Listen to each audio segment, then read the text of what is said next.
Film शुरू होती है और हम एक मायरा नाम की लड़की को देखते हैं जो अपने पति एडन के साथ में काफी खुश और काफी अच्छी जिंदगी जी रहे होते हैं। इन्हीं की एक वान्या नाम की भांजी होती है और वह इन्हीं के साथ रहती है क्योंकि दोनों ने उसे अडॉप्ट किया था। वो इसलिए कि वानिया के माता पिता का अजीब तरीके से डेथ हो चुकी थी। मायरा और एडन दोनों वानिया की देखभाल और बहुत ज्यादा प्यार करते थे ताकि उसे कभी भी अपने माता पिता का कमी ना महसूस हो सके। लेकिन वान्या अब भी अपने मां को बहुत मिस करती और हमेशा उसके चेहरे पर उदासी रहता था।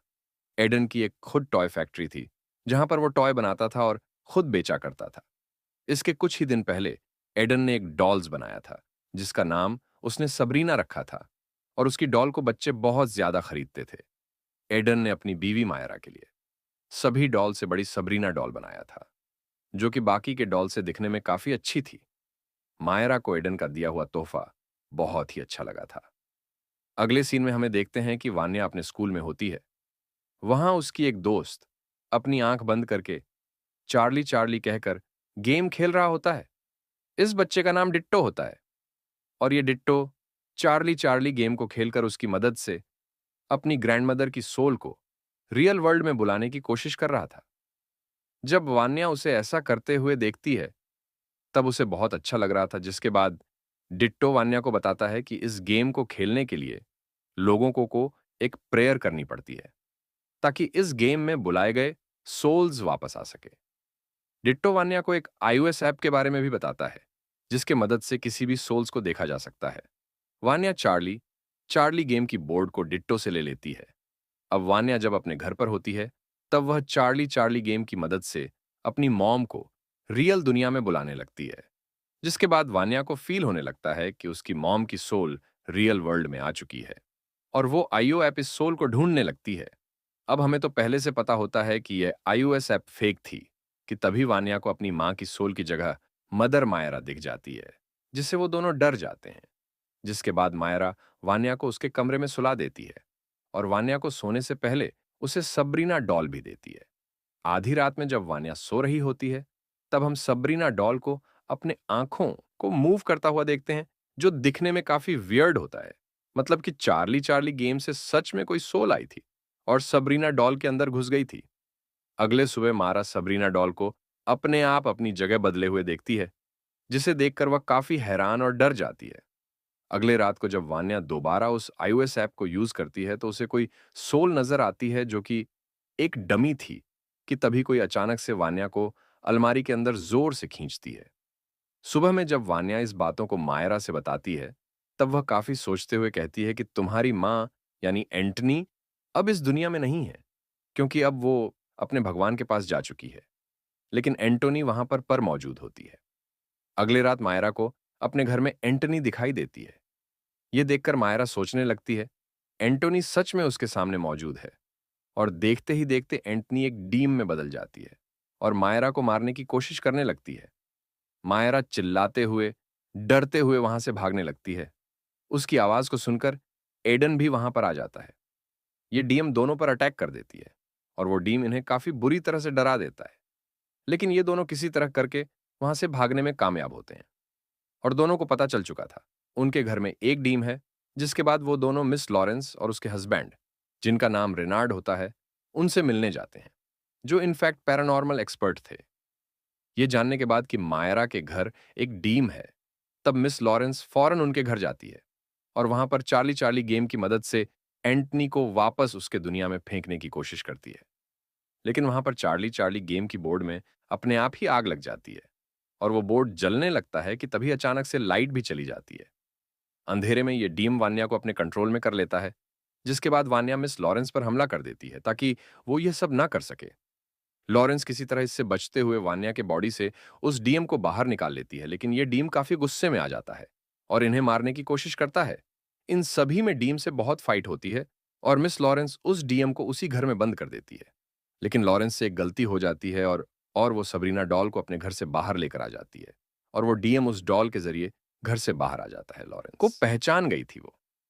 इन सबसे कहती है कि इस डीएम का नाम बाक्या है जो काफी गुस्से में है और ये कोई बाकी स्पिरिट नहीं बल्कि ये डीएम की चाइल्ड है और बहुत ही ज्यादा पावरफुल है। यहां पर हमें वान्या के पेरेंट्स के डेथ के बारे में भी पता चलता है। तब लॉरेंस इन्हें बताती है कि वान्या की मां एंटोनी को बाकिया ने ही कंट्रोल कर लिया था और इसी ने वान्या के फादर को भी मारा था। उस समय भी लॉरेंस और रेनार्ड वहां पर मौजूद थे और उसी ने बाकिया को उसके दुनिया में भेजा था। लेकिन बाकिया को उसके दुनिया में भेजते समय एंटोनी की भी डेथ हो चुकी थी। वानिया ने चार्ली चार्ली गेम की मदद से एंटनी यानी अपनी मॉम की सोल को रियल वर्ल्ड में बुलाया था और उसके जरिए ही बाकिया का डीएम भी आ गया था। बाकिया को मारने का सिर्फ एक ही तरीका होता है कि वो लॉरेंस को उसके ट्रू फॉर्म में विरासत में मिले एक खंजर से मारे, जिस खंजर से वाक्य को मारने के लिए ही बनाया गया था। यह खंजर अभी रेनार्ड के पास ही था और रेनार्ड की यह खंजर एक गुफा में मिला था, जहां इस खंजर को एक डीम के जरिए उस गुफा में छुपाया गया था। अगले दिन बाकिया का डीम दोबारा से एक्टिव हो जाता है और मायरा के शरीर में प्रवेश कर लेता है और उसे अपने कंट्रोल में कर लेता है, जिसके बाद मायरा सभी पर चाकू से कई बार हमला करती है। ये सभी किसी तरह मायरा को उसके घर में वापस लाते हैं, जिसके बाद लॉरेंस मायरा को पकड़कर उसके ऊपर एग्जॉर्जिक की डीएम को सबसे पहले किसी इंसान ने ही रियल वर्ल्ड में बुलाया था। जिसके बाद हम कुछ साल पहले फ्लैशबैक में जाते हैं, जहां पर बताया जाता है कि एडन का एक भाई आर्का था। इन दोनों की फादर की एक टॉय कोनी थी और उसके फादर को हमेशा आर्का का ही डिजाइन पसंद आती थी, जिसकी वजह से एडन अपनी भाई से जलने लगा। और जिसके बाद उसके फादर की डेथ हुई, तब उन्होंने 60 पर अपनी प्रॉपर्टी आर्का के नाम कर दिया था और एडन के हिस्से में सिर्फ 40 पर ही मिला, जिस बात को लेकर एडन बहुत ही ज्यादा दुखी हुआ। जिसके बाद वो मैजिशियन के पास गया था, क्योंकि उसने अपने भाई आर्का को जान से मरवाना चाहता था।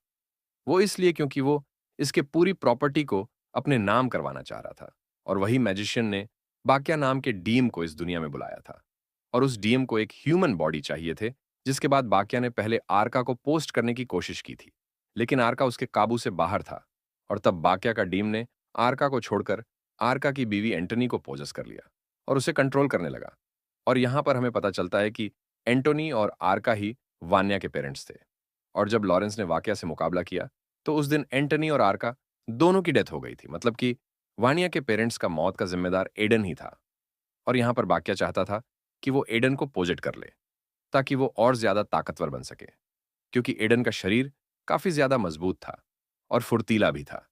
जिसके बाद आखिरकार वो डीम एडन को पोस्ट कर ही लेता है और इन सभी पर हमला कर देता है और रेनार्ड किसी तरह करके इस डीम को एडन की शरीर से बाहर निकालता है।